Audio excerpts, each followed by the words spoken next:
Okay, here we go. Just gonna take this one out.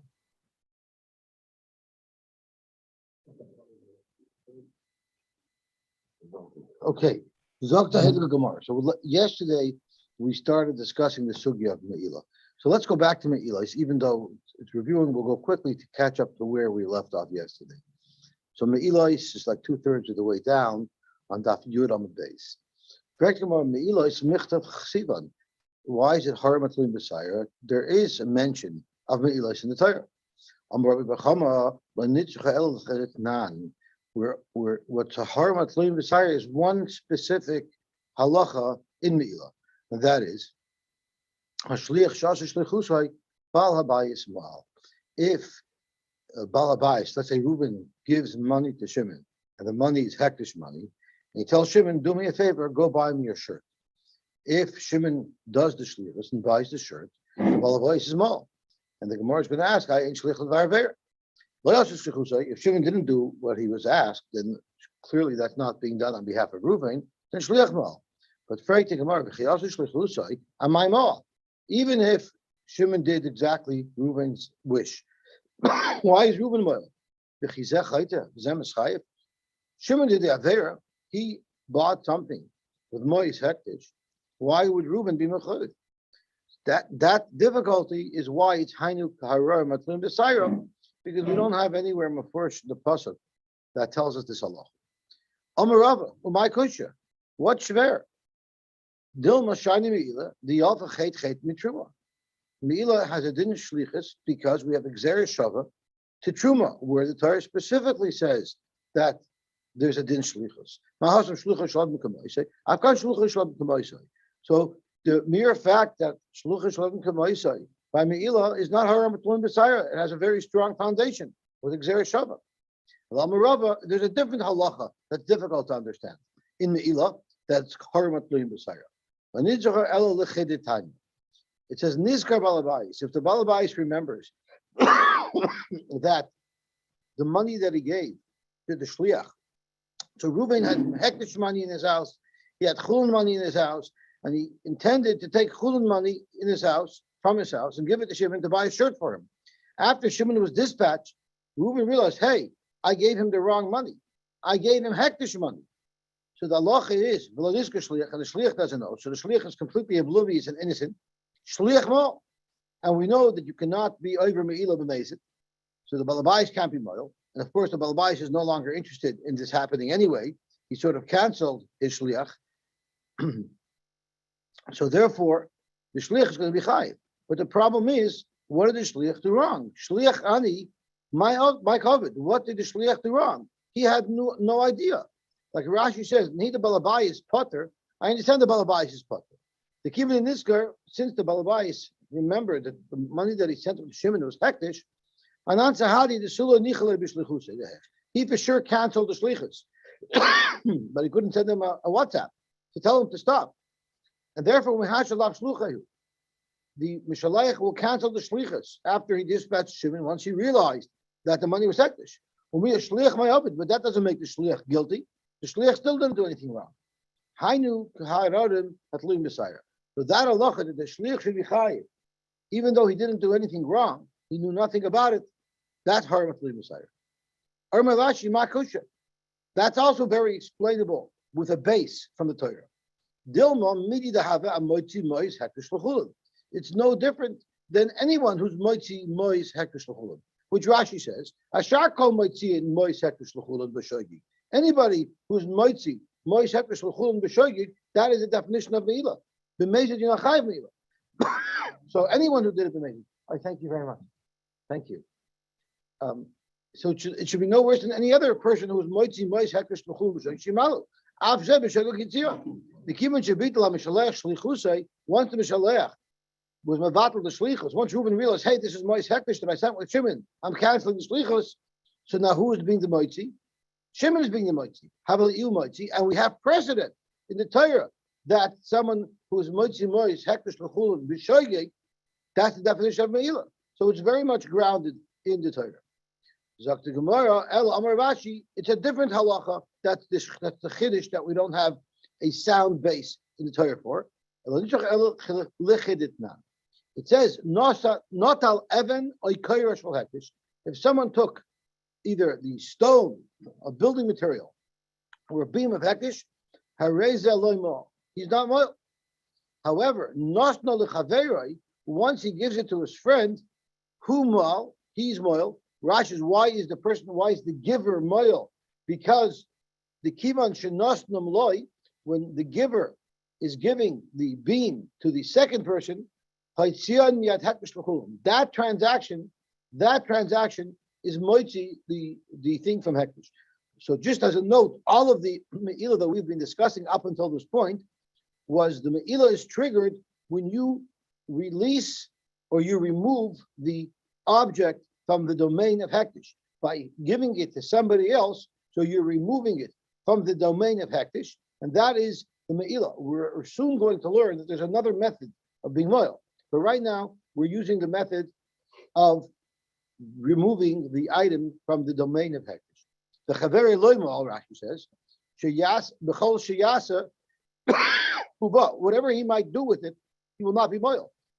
Why? Because the moment his friend gave him this beam, the Hadidehi, it becomes his, and it's Yoitzel Chulim. So now when the receiver uses it, he's not moil, because it's no longer an item of hektish. And the first person who gave him the beam, that's the one who has the responsibility to pay back hektish. So not the even hektish. The person who took the beam from hektish, he's not moil. But when he gives it to his friend, he's moil, the chaveri loy moil. So let's think about this. It doesn't make any sense. Michti, miskil shakla. He was the one who took it. Mali chaveri. If the whole Israel is taking it, he took it, his friend took it. So why is he doing anything more than his friend is doing? They both took it. So once again, since this is a difficult concept to find grounded in the Torah, this Isser, which when he takes it and transfers it over to his friend, he's mechuyev. That's harim atluim b'sayir. Fact Gemara, my kosher. What is shver? Dilma kiddush Shmuel. Maybe we explain this halacha that we just quoted of not even a like Shmuel did. Gomer Shmuel, hacha begizbar hamasuras loy avnei binyan askinam. The reason why, when the first person took it, he's not over, he's only over when he passes it on to the second person, is because we're talking about the Gizbar himself. The Gizbar himself, the Chalhecha, the Mancha, wherever it is under the Gizbar's control, Bershusa Didei Mancha, is in the Rishus of the Gizbar, meaning in the Rishus of Hektish. So the reason why, when the first person was not told the Kara the Evan, the reason why he wasn't Moil, because he is Hektish. So therefore he's not Moil. If he would be a private individual, yes, he would be moil, just like when he gives it over to somebody else. But here, when it's in his rishus, before he gives it away to somewhere else, it's still in the rishus vektish. So once again, that's very, very logical. Zakt Rashi, the chalhecha de mancha, afilu makame hachi rishus mancha. It's all in his rishus, even before he touched it. It was always in his rishus because he's the gizbar. Hichach kol kama shenatla. As long as he took, even when he took it. When he first took the beam, he didn't change the status of it until he actually handed it over to another person. Only then does it leave the Rishus Vektish. What happens if, let's say, the Gizbar turns into decides to steal it for himself? When is he moil? So that would be called shlichus yad, right? When someone decides, I'm taking the Bikot. So let's see Toshis. Toshis brings up exactly your kasha. The Gizbar HaMasuris, like the very top Toshis, a very short one. Even if you hold a shlichus yad, doesn't need a chasaron, meaning, once you intend to take it for yourself, even if you didn't do anything to it, you didn't damage it yet, you should be chayav right away.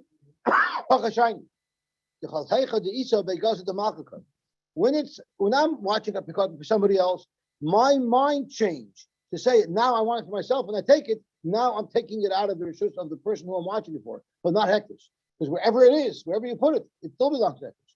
The only way you can transfer it out of hektish is actually by handing it to a secondary person. Wherever the secondary person is. Not really, because now it's leaving my control. Kolecha the Ika, the Isha, because the Malkakai is when Am is still when it's still in the Marishals. Because Am the Gizber, once I hand it off to somebody else, that will take it out of there because they're Chlan. It's not in the hands of Hektish anymore. He turned original. He became a renegade. Renegade, yeah. But Toshas explains that from the Gemara you see, from this Allah you see, that we do consider it still in the Rishos Vektis. So it does need a little bit of explanation. The nuances of what's the difference. And I don't have that explanation.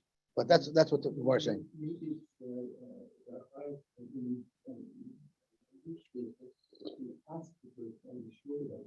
We're not talking about shlichus. We're talking about shlichus yad.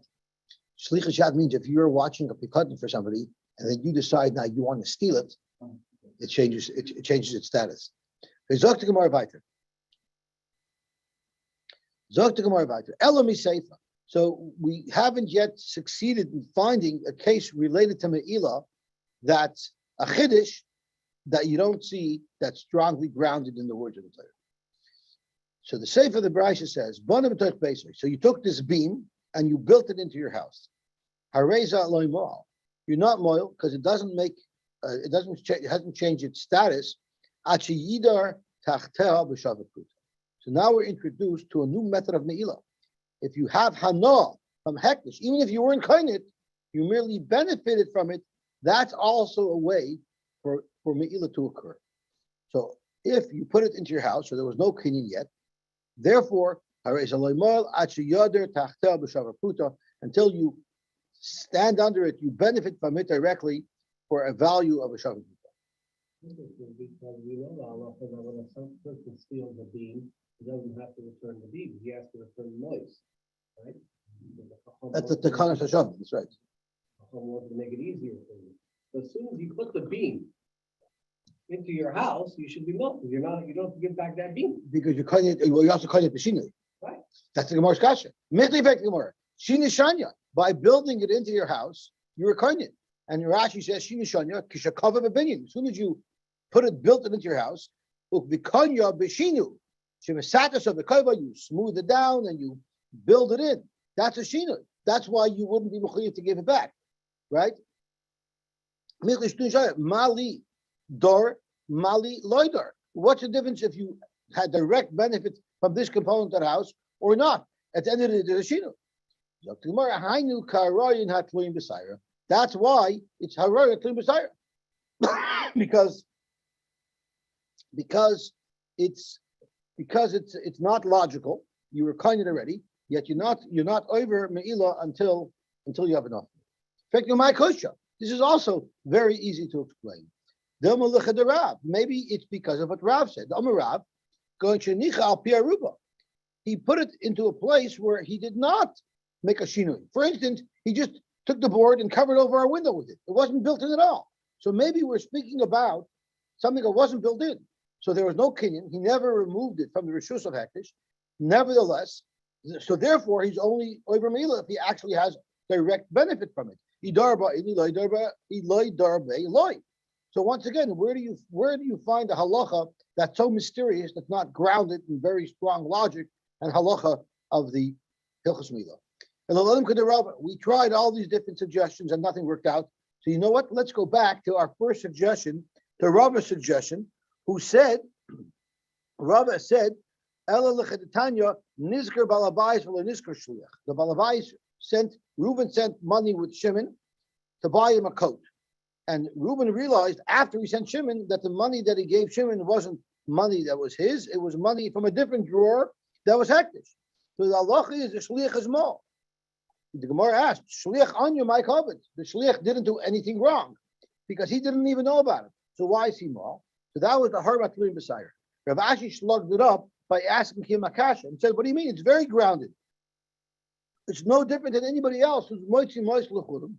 If you don't know about it, if you're shogeg, you didn't realize it's mois hektish, and you're moitzi l'churim, you're chayav.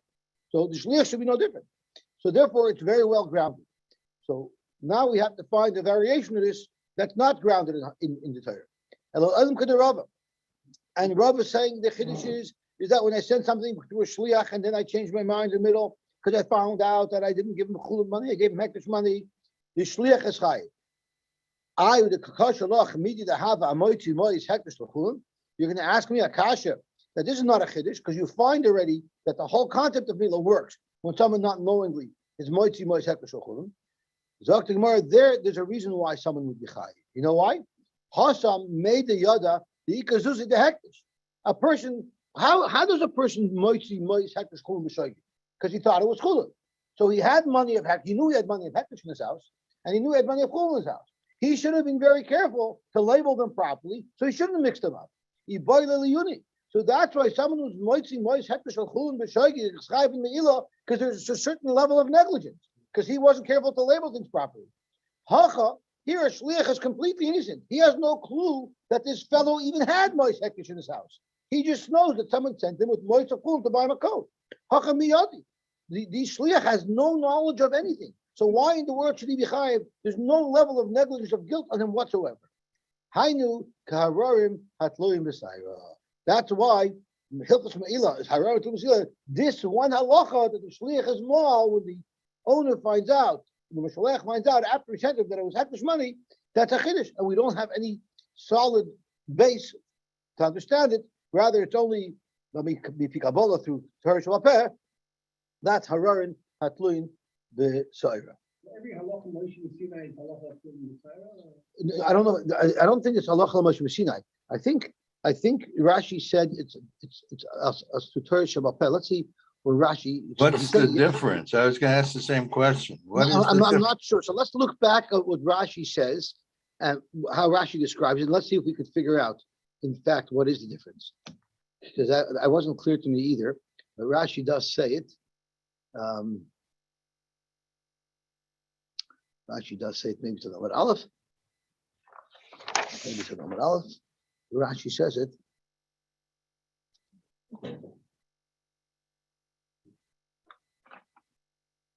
Let's see where it is. Maybe you can get what I asked you.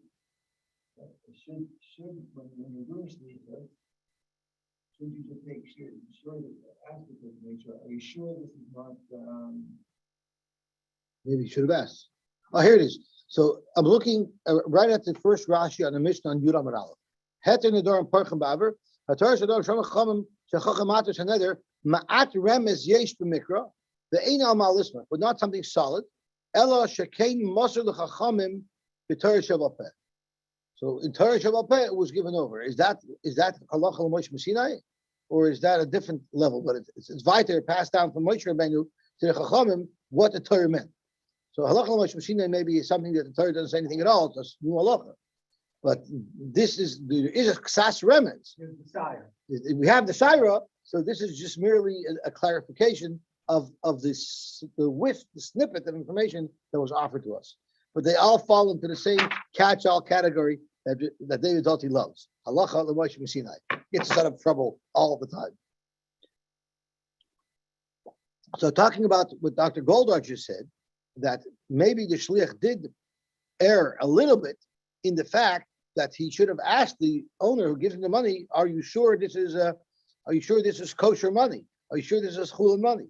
So someone once told me a story with a Ger Rebbe, who there was one of his chassidim was going to America, and he said, I have $20,000 cash I'd like to send with you to America. Can you take it for me? So he said, sure. So the Ger Rebbe hands him an envelope with $20,000 cash. He puts it into his pocket, and he says, sure. So the Ger Rebbe told him, you're not going to count the money, it's cash. He said, no, if the Rebbe tells me it's $20,000, I know it's $20,000. So the Rebbe said, give me the envelope back. I'm going to send it with somebody else. In other words, like the shliach has to be sure to verify. So the Mishnah tells us that there are certain things that there is some mikra about it, but there's a lot of halacha on it. Mikra mu'at, balachas merubos.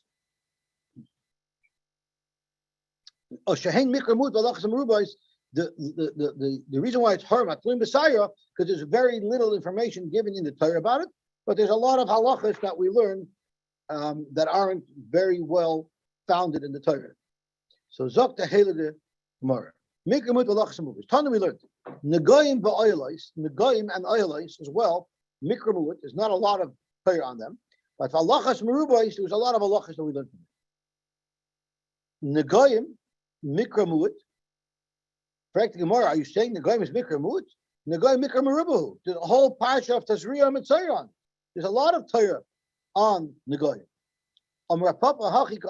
This is what the Brisa means to say. Negoyim is Mikra Meruba. Negoyim, there's a lot of Torah on it. It's all the parsha of Tazriya and Torah. The Goyim Mikra Meruba, halachas motis, and not so many halachas that are learned extra over and above what the Torah lists. Oyelois, the halachas of Oyelois, Mikra Mut, there's very little mention of it in the Torah. But halachas Merubois, but there's a lot of halachas about it. There's a big masechta Oyelois. So why do I need to know if it's a lot of halachas that the Mishnah bring that's not discussed in the Torah, or vice versa? So that means very simple. If you have a question, open up a chumash, learn chumash Rashi, you'll get everything you need to know about Hilchos Negoyim.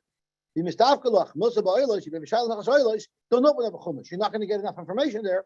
Pull out a Mishnayos, learn it, then you'll see all the halachas. Dinin is Choshe Mishpat. So tomorrow, Michtav Ksivin. Once again, I'm sorry. Why one has a lot and one has a little? Why the Torah did it this way? The Gemara does not tell us. So it says, "Adinin v'havodos v'tahayis v'tameos v'rayis yesh lahen al mashi yismchu." They have what to rely on. So Zok to Gemara, Dinin. Michtav Ksivin. They're mafurish. So what do you mean? Yesh lahen al mashi yismchu. It's very detailed in Parshas Mishpat. Zok to Gemara, lo nitzacha elu l'chederem. There's one halacha that's not explicit in the Torah. The Tanya Rebbe Omer, nefesh tachas nefesh. So let's look at the pasuk because there's two psukim that have the word nefesh tachas nefesh that the Gemara is going to refer to now. So let's look at the psukim here in the Torah. It is v'im asen yiyeh v'nasata nefesh tachas nefesh. If someone is hurt and he dies, there's nefesh tachas nefesh. And then there's another parsha where it's the pasuk right before it tells us the backstory. What was the backstory? Two people were fighting. Reuben was fighting with Shimon. We shouldn't really use such tools. Bob was fighting with Bill, and they were punching each other. And Bob swung, and Bill ducked. And right behind Bill was this woman, and he punched this woman in the stomach, not intending to punch her. We would call that a stray bullet. And and she miscarried because of the impact. But that no one died. They lost the children, but she didn't die. So onish, he has to be punished. How? So clearly, this is talking about a financial payment. If someone makes a woman miscarry, then he has to make a financial payment. But the pasuk afterwards says, if the woman herself dies, we don't know. Does that mean that Bob gets killed because he killed this woman? Or maybe it means payment. Just like if the children miscarry, it's only a financial payment. So exactly. So let's see what the Gemara says. The Tanya Rebbe Omer, nefesh tachas nefesh. If the woman dies, it's nefesh tachas nefesh. Mammon. Zok Rebbe doesn't mean that he's mechuyev misa. He didn't intend to kill her. So therefore, he only has to pay. Maybe he gets killed for killing her. When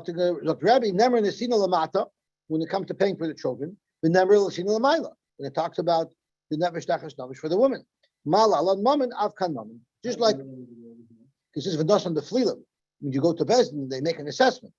So there we know it's mammon. Let's see Rashi. I believe Rashi speaks this out as well. Nesina lamaila le'ini demevlod is ksiv v'nos on the flilim. Rashi says. So therefore, nesina lamata v'nosat nefesh tachas nefesh is mammon. Well, my nefesh to man nefesh. So Chaim Tzvi brought up like ayin tachas ayin. So you're probably referring to the Vilna Gaon. But the Vilna Gaon says ayin tachas ayin. Take the letters that are below the letters that spell the word ayin. What's the letter below ayin? Hey, right? What's the letter after yud? Chaf. What's the letter after the word nun? Samach. So if you have the letter chaf, samach, and pay, what does that pay? What does that spell? Kesef. So ayin tachas ayin, it's kesef that you pay for an ayin tachas ayin. So too over here, it means moment. Avoidos. In fact, the more michtach ksivan, avoid is also pretty well laid out in the Torah. We're about to start by Yikra. Ella, it's referring to a specific avodah, the avodah of Hailochas Adam. What happens with nefesh tachas nefesh? You pay. No, you mean tachas. What's tachas nefesh? He has to pay for her nefesh. What's after Lord? Oh, you want to know if it spells anything? I tried it out. I couldn't find any unique words. I actually did try it out. You see, we think alike. Zok Gemara, avoid is also miftach chesiva. Zok Gemara, we're referring to a very specific avoid, and that's halacha. What is halacha? After the shechita, the kohen is makabel the dam of the carbon in a mizrak, and then he has to walk from the location of the kabbalah sadam until the mizbeach, and then he has to do zrika sadam. What happens if somebody did the shechita right at the mizbeach? So then there would be no need for halacha because he's right there. So halacha is an avodah, but it doesn't always have to occur. Because of that, we need to know, is it an avodah or not? So Zok the Gemara, the Tanya, it says v'krivli. So let's look at the pasuk. The pasuk says, "V'shachat es ben habakar l'fnei Hashem." They'll shecht it. V'hikrivu b'nei ayin ha'koynim es adam. They'll bring the dam. V'zok v'shadal mizbeach sav. You know what's missing here? Kabbalah is missing. You can't bring the dam if you didn't make Kabbalah. So the Gemara darshans that this v'krivli in fact does not mean halacha. This means Kabbalah. So let's go back to the Gemara. V'krivli zu Kabbalah sadam. This is referring to Kabbalah sadam. But why did the pasuk use the word v'krivli? Why didn't it say v'kiblu? It should have said what it meant. And when the pasuk wanted to describe Kabbalah sadam, the pasuk used a word that would really mean halacha, because the word v'krivu means halacha. How does v'krivu mean halacha? Where do you see v'krivu is halacha? You see it regarding the Ivarim, where the Torah used the word v'hikriv to describe halacha. The chsiv, the hikriv hakayin as a koil v'hiktar mizbecha. And this is talking about the imurim. Well, Amar Mar said this v'hikriv has to mean halacha. Why? Because it can't mean akrava. Because it can't mean haktara, because it says v'hiktar mizbecha. So there the v'hikriv has to mean halacha. So therefore, we'll say that the v'hikriv by dam does not mean Kabbalah, it means halacha. What does it teach you? Why is it important that the mitzvah of halacha, the avodah of halacha, should be itemized? Why is it important to highlight that? Remember, the halacha le'safka mikla Kabbalah. Halacha shouldn't be any different than Kabbalah. Just like Kabbalah is an avodah, so to halacha is an avodah. Even though you don't always have to do halacha, because sometimes it won't be necessary if the shechita was done right at the mizbeach. But when there is a halacha, it is an avodah. L'may nafkamina. Why do I care if it's technically an avodah or not? So Rashi explains to us why that's very, very important and very relevant. So let's see Rashi like Shavkin Michla Kabbalah, L'chol Dvarel. It has the same status as Kabbalah regarding anything. Even though technically you could arrange the Hakrabas carbon, the process where there is no halacha at all, he can shecht right there. But if you did not shecht right to the mizbeach, and therefore there was a need for halacha, the halacha is avodahi. The Rashi says many nafkamis. We know if somebody has a mechshava during one of the primary avodas to eat the carbon, either chutz manai or chutz kaimai, it makes the carbon piggle. So if someone had such a machshava during halacha, the carbon would become piggle. Utricha kain. Once again, you might think halacha is not an avodah, so Yisrael could do it. Kamash one, it's an avodah. If it's done, it must be done by a kain or big kahuna. While doing the avodah, the kain would have to wear big kahuna. Upaisal ba'aynin. If the kain was an aynin, he would not be able to do the avodah. The yoshev, you may not do an avodah while you're sitting. You have to do the avodah while you're standing. So you wouldn't be able to do halacha while sitting down. Not sure exactly how you would do it. Maybe you would pass it to somebody else, or you would be in a chair with wheels. The oral and a kohen with an oral also would not be able to do halacha. So these are all the very important impacts of the fact that halacha is an avodah. Isn't the shirish of karvan to bring it near? Isn't that the same meaning? Right. It's the What is it called? Tzidanenterin. Carbon means to Oh, bring closer. tzedakah, right. So that's halacha. So you're bringing from point A to point B. The whole world, the word itself means carbon. So you're asking me why would v'akrivu be considered? But in this case, v'akrivu means Kabbalah. Oh, now it means That's why Kabbalah. it starts because of context. So Rashi asks your kasha. So let's look at Rashi inside. V'akrivu zu Kabbalah dam. Af al pi shu lashon haylacha. Right, that's your kasha. The word v'akrivu means to bring it closer. So Right. why would the Gemara say? Why did Rashi say that means Kabbalah? Nevertheless, eino yela Kabbalah. Why do we have to say it's Kabbalah? It said this v'akrivu right after the shchita, and the Torah didn't say anything about Kabbalah, so there had to have been a Kabbalah. There must have been a Kabbalah. So that's why the v'akrivu must be referring to the Kabbalah, because the Torah didn't say anything about Kabbalah explicitly, and the word, all the Torah says is the word v'akrivu, and even though technically it means moving it closer to the Mizbeach, we're forced to say that it means Kabbalah. Otherwise, the Torah is omitting a vital avodah. So I don't know if that's a geschmack of shot, but that's what Rashi says. Okay. Why we can't learn it with Pashup shot. Okay, so let's see the Gemara weiter. The next Gemara is Tahairos. Tahairos is also, there's halachas that aren't explicit that we darsh. Mechtachtiv, and once again, Tahairos is mentioned pretty clearly in there. What's not meforish in the Torah is how big a mikveh has to be. The like Shiva, that doesn't say anywhere in the Torah. The Tanya it says, "Berachas b'mayim es kol b'sara." That's what it says in the pasuk. Let's see if I can look at the inside of here. V'iski seiche mimeni sich v'zera, berachas b'mayim es kol b'sara. So we learn that means b'mei mikveh b'mayim. From the word b'mayim, we learned that it's a mei mikveh. That's what we learned from the word that says b'mayim. And Rashi says nekudosai b'patach b'mayim, like this specific mayim. Mashma mayim hay meyuchadim. It can't be bayim shuvim. There has to be something special about this water. Bamayim and not bimayim. Then who says it's a mikveh? Maybe it's a shower. Maybe the whole. So Rashi is learning to tell you that it shouldn't be shuvim. But I'm telling you. But my question is no. Bimayim at least would tell us it's got to be a pool of water and not a shower, because you got to be in the water. That's number one. So maybe the b'mayim maybe also means that, but it also indicates that there's a specific type of water that it has to be. B'mayim means by water, not in water. That's not what Rashi says. Rashi says it means mayim hamayuchadim. So it doesn't change the fact that it's in water, but it's in a specific type of water. That's how Rashi understands it.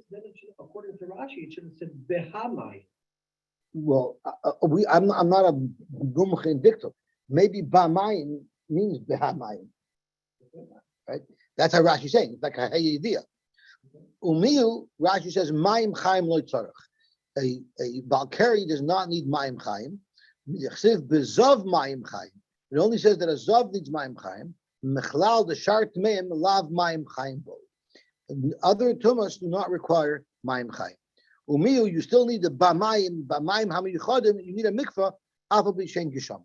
It doesn't have to be mayim chaim, spring water. It could be water that's from the rain, as long as it's not she'uvim. So that's what we learn from b'mayim. Eskol b'sarei. What do we learn from the words in the pasuk eskol b'sarei? There we learn the shear. Mayim shekol gufei oil b'hem. Water that's big enough, a body of water that's big enough for someone to fit in. The chamahin. What is the size that can hold a human body? It's amma al amma b'rum shalosh amas. It's an amma by an amma, square, 3 amas high. This year, because in Meron now they're figuring out a way how nobody is going to be in Meron unless he has one square meter. Really?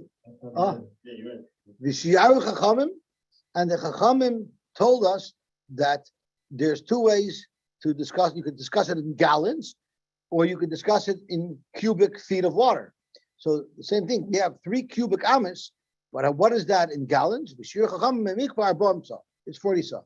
I don't mean gallons. Sa is a measure of volume. Amma is a measure of space. They could be interchangeable. So 40 sa, I'm sorry? I thought you came prepared. You were gonna tell me how many gallons. Oh, okay. So let's see Tosfos. Because Tosfos challenges, in fact, if that's how much space a person needs.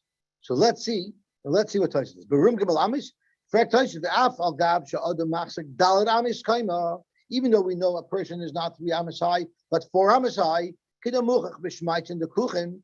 When the Gemara discusses how big a kuch has to be for bearing a body, Dalet Amis. It's only 3 amas besides the head. The head makes it taller. So what about the head in the mikveh?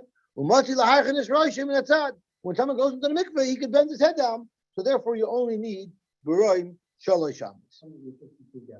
Okay, gewaltig. There's a shaila. What if you're toiveling a smaller thing? Now, midarabanan, no matter what, you need 40 saw. But there's a shaila midaraisa. If you're toiveling a small object, does that also need 40 saw? Because if it's all about ma'im shekol gufay oil ben, it's about having a mikveh that's properly sized to contain what you're toiveling. So then maybe for something smaller, midaraisa, you would be able to use a smaller mikveh. Okay, Zaktamar Tmeos. Halachas of Tom again, Michtav Ksivon is also mentioned in the Torah. The halacha is that if you touch a sheretz, even if you don't touch the whole body, you only have a small piece of the sheretz, the size of an adasha, which is a small little bean, that's enough to create tumah.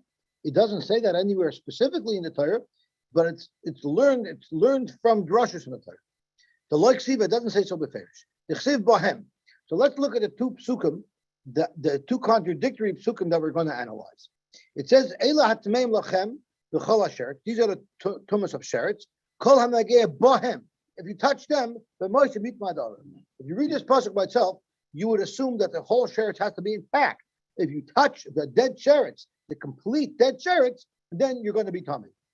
But then the pasuk says, v'chol asher yipol olav mehem b'moishe mitmadar. Even if only part of them falls into tumah. So the question is, do you need a full sheretz to create a tumah, like it says bohem, or do you only need part of a sheretz, which is mayhem? So zok the heilige Gemara. Lo nitzach lechadash when a sheretz like the Tanya bohem yochel b'kulan. You might think you have to touch the full sheretz. Tamador mayhem. Yochel b'mitzasam tamador bohem. So how do you make these 2 words work together? Haketzad achiyiga b'mitzasay shukah kulan. You have to touch a piece of the sheretz that's big enough that it would be considered a full sheretz. What does that mean? Shiuru chachamim b'chadasha. The chacham said that means you have to touch a sheretz the size of the dasha. Shekein chaymet, and I believe a chaymet is a snail because Rashi says the definition of a chaymet is a limga hagadol b'klipa. It grows in a shell. Ha'ileches u'ma'agelas tamid. It grows in a circular fashion. Kol kamash hagadol. So I'm assuming that means a snail. But it grows in a spiral? We're talking, it grows in a spiral. Rashi is talking about a shell that goes in a spiral. With chilas hanitzer, but when the snail first is created, it starts off like this small little bean. So the smallest type of sheretz is adasha. Therefore, it's a piece of a sheretz that's the size of an adasha will be the bohem. It's like it's a whole one because there is a sheretz that small. It's the same shear of a different. If you chop off the tail of a halta, a different type of sheretz, the tail still moves around, even though it's not connected to the body. So it still has life to it. So you see that shear of an adasha is still a shear that's big enough that it can have life, and that's the shear that will be counted by sheretz. Arayis, Arayis also michtav ksivon. Arayis is also written in the Torah. If someone is ma'anas a woman, he's not married to her, he's ma'anas a woman, and she has a daughter. The Torah never tells us that that woman, his own daughter, from an anusa, is going to be usher to him. And Rashi tells us that there's 2 psukim that discuss daughters. It says, instead of looking at Rashi, I'll bring the pasuk right inside. So the first pasuk says, "Ervas isha ubita loy segalei." A person should not be megala ervas isha ubita. Notice it doesn't say. It says it's a woman and her daughter.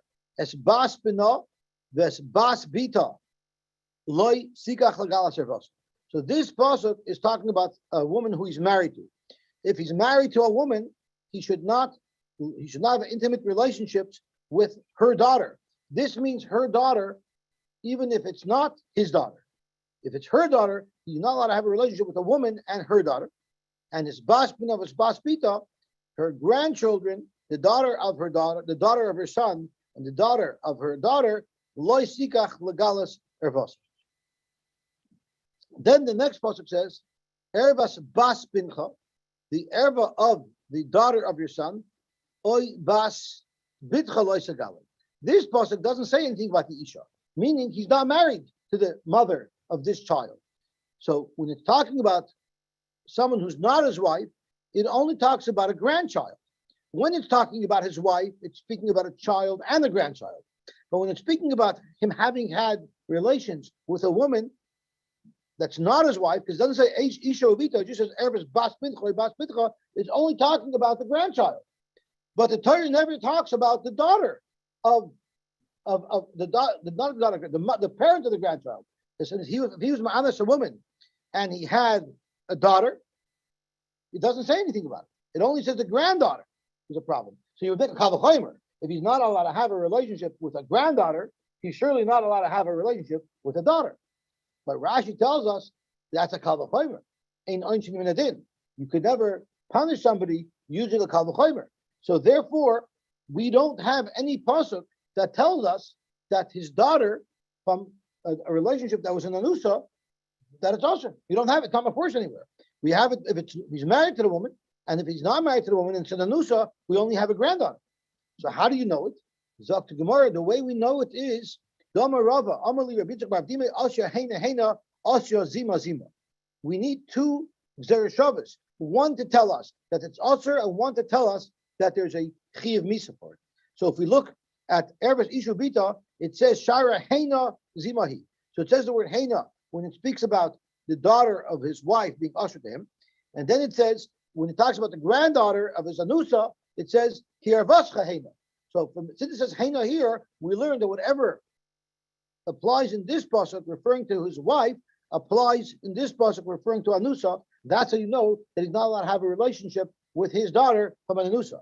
And how do you know there's a chiv misa? Because it says Zima Hi by Isha Vita, and it says Zima Hi elsewhere where it talks about chiv misa. Because it says in the pasuk, "Ish asher yikach as isha vesima zimahi." If someone marries a woman and her mother, that's called zima. But ish yisrafu oisa ve'esem. That's how you know there's a chiv shreifa.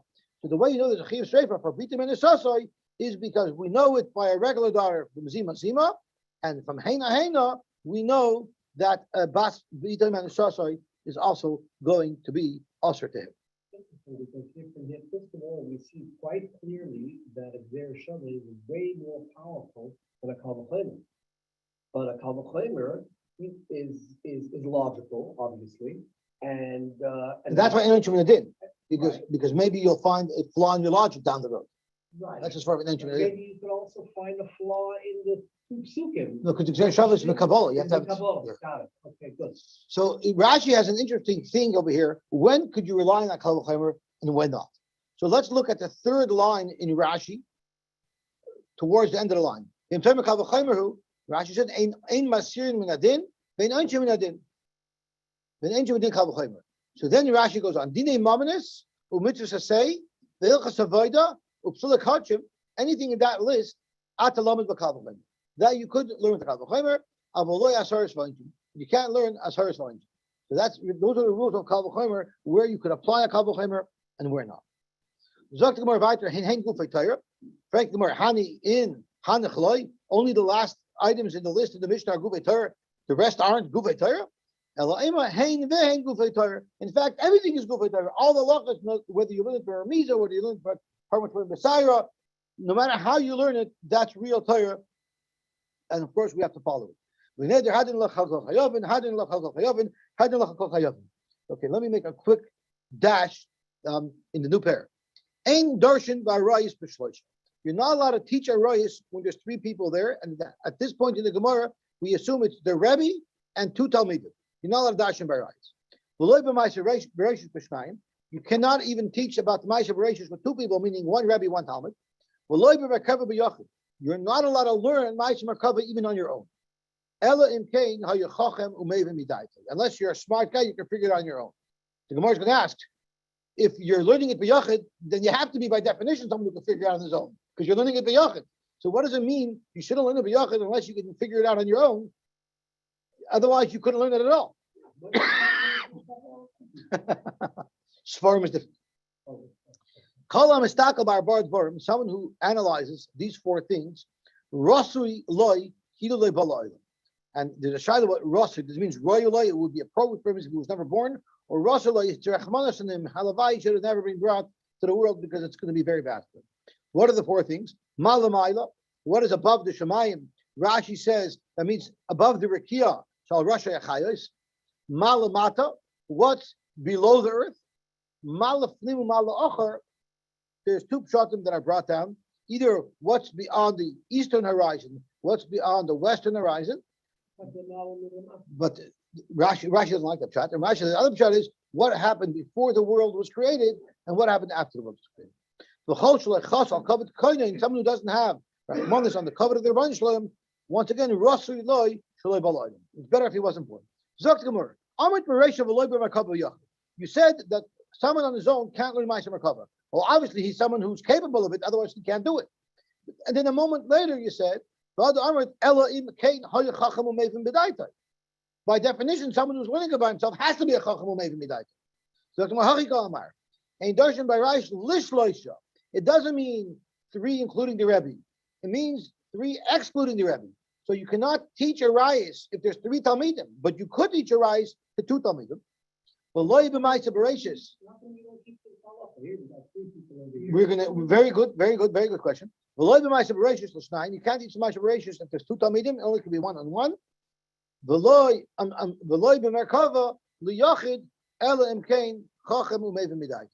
only allowed to teach Ma'aser Merkava one on one if the Talmud is a very smart Talmud and he could be made midayta. In fact, we always learn our rayis in public, right? So there are those who learn that this whole Mishnah applied in the time of the Mishnah when the Mishnah was being written, when nothing was written down yet in the Mishnah. Then you have to be very careful with how many people you could darshan to. But now that all of the halachas are already recorded in the Mishnah and they're written down, now these halachas don't apply anymore. Tell us why you can't teach a rayis in public? The Gemara is going to tell us. The Gemara is going to discuss this. In darshan by rayis b'shloshim. Why not? My timer, right? That was your question. If you're going to tell me we learn it out of a pasuk that you can't learn it because it says ish el kol she'er b'sarai, and we make a drasha from the pasuk. Ish means two people. She'er b'sarai is chad. The Torah says and we're going to darshan. You shouldn't even approach the subject discussing it. So if you're going to make such a drasha, then it's going to complicate things because then you'll find many other halachas you're going to be restricted. In the Torah, the rabbis, forget about three people. We made it in the whole Smithnish. I hear. Are you going to say that you can't learn about it with less than two people? Or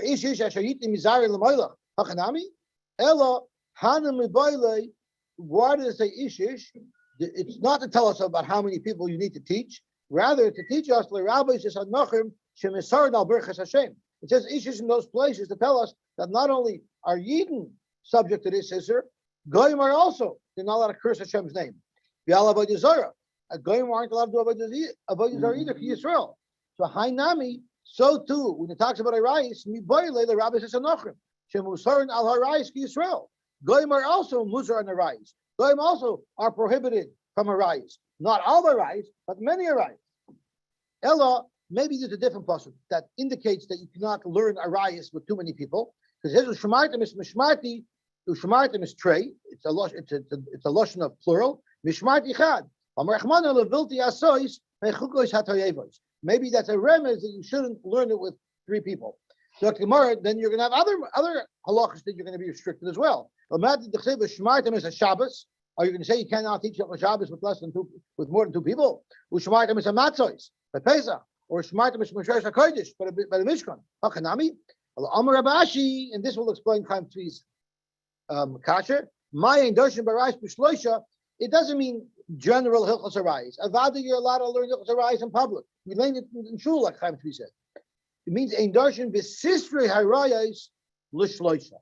You're not allowed to learn the hidden halachas of harayis b'shloisha. What are hidden? Rashi is b'sisrei Rashi einam mefuroshos. The halachas of harayis that are not mefurosh in the Torah to go in bitay ma'anusasai. Like what we just says, bitay ma'anusasai is not mefurosh in the Torah. You learn it from the heina zima zima, or ve'em chamav, the mother of your mother-in-law, or ve'em chamoisai, the mother of your father-in-law. The nafkim mesechas and hedin midrasha. So the harayis that you learn from a drasha, you cannot teach 3 people at a time. My timer, svarahu. It's a svara that you can't teach 3 people at a time. Why? Because Beitrei, if there's 2 people that are sitting in front of their Rebbe, Kiyasu coming Rabbayu. So what happens if one of the Talmidim has a kasha that he's now arguing with his Rebbe or discussing with his Rebbe? So Chad Shokol V'Tori Bahadi Rabbe, one of these 2 Talmidim will be engaged in a conversation with his Rebbe. The Idach Matli Udnei L'Gemara, and the other guy will listen into the conversation. Because what else is he supposed to do? He's there, there's a conversation, no, he's listening. But the loss of the 3 Talmidim, then what's going to happen is Chad Shokol V'Tori Bahadi Rabbe. One of them is going to engage in conversation with the Rebbe. The remaining 2 are going to talk amongst themselves. And if that happens, they're not going to be listening closely to the conversation of what the Rebbe is saying. But also they may come to be matter something that's really awesome. So every part of the Torah you have that same problem. So why dafka by Arayis? So tomorrow Arayis is shiny. Arayis is different. You know why? Gezel by Arayis nafshoy michamdosan. Gezel and Arayis are 2 things that are very strong in the soil, and we're drawn to it. So we have to be extra careful with Misabalahem. So there's going to be more of a danger that someone will be back to something because he is such a taiva for it. Correct, Gemara, Ihachi Gezel Nami. So then Gezel should also be limited not to learn with 3 people. So Gemara, there's a very big difference. Arayis bein b'fanav bein shaloi b'fanav nafesh yitzvei. Even if there's not something preexisting right in front of him, it's always in the back of his mind. The person has such a taiva for Arayis is always there. Therefore, we could never allow him to learn if he's one of 3 Talmidim. But Gezel, sure, there's an overwhelming taiva to steal. But that's only the fun. If the money's there and you have an opportunity, that's when there's a taiva. The fun of nafesh yitrei, shalai b'fun of nafesh yitrei. Nobody walks around thinking, "Oh, I gotta steal that money." But if there's money there, it's so easy for you to steal. Then there's a big taiva. But a rise is always a taiva, and that's why it takes tremendous effort and koiches to protect us from arayis. Everybody knows the famous Orach Chaim HaKadosh in Acher Moshe Kedoshim that speaks about how the type of arayis is so overwhelming. It says, "Kamai Eretz Mitzrayim." You shouldn't do. It says against a long rush, how it's almost impossible for a person to be nizer from arayis because the Rebbeinu put that type into us so deep that we can't get away from it. So the only eitzah is never to allow it in our thoughts, never to allow it in our minds and in our vision. And the Rambam says the best way to do that is make sure that our minds are always busy and occupied with Torah. Because if our minds are busy and occupied with Torah, then there's no vacuum that's going to suck in bad thoughts. And the Orach Chaim HaKadosh, their often art in Acher Moshe Kedoshim says, the reason why I say Acher Moshe Kedoshim is because I'm not sure if it's Acher Moshe Kedoshim, but I think it's an Acher Moshe. He says there on the spot is a person has to be very nizer from my cholos asuris. Because if you're nizer from my cholos asuris, that protects you, and if you're not nizer from my cholos asuris, chas v'sholom, it could cause problems. And we will stop over here. Everyone should have a wonderful, wonderful day, and we will be mamshich tomorrow at the bottom of your Alpha base.